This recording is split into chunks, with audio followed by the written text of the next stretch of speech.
গতকাল যে ঘটনা ঘটেছে এটা আসলে দুঃখজনক। আমরা গতকাল বেগম খালেদা জিয়া হলে 12তম প্রজেকশন মিটিং আমাদের ছিল।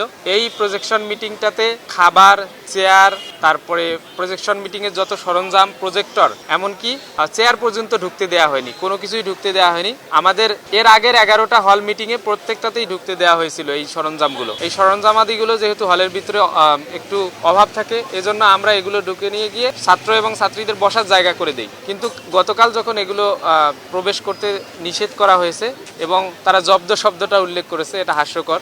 কারণ খাবার বা চেয়ার এগুলো কখনো জব্দ হয় না, জব্দ তো হয় অন্যান্য জিনিস। তো যাই হোক, তারা এগুলো ঢুকতে দেয়নি, কিন্তু আমাদের বোনেরা এসে দাঁড়িয়ে দাঁড়িয়ে প্রোগ্রাম করেছে। আমরাও ফ্লোরে বসে প্রোগ্রাম করেছি।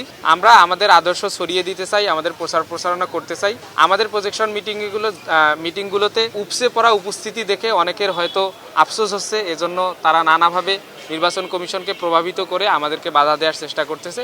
আমরা আশা করি যে শিক্ষার্থীরা আমাদের প্রতি এই ঘটনাগুলো নিয়ে আরও সিম্পেথি প্রকাশ করবে এবং আরও আমাদের প্রতি ভালোবাসা প্রকাশ করবে ইনশাআল্লাহ।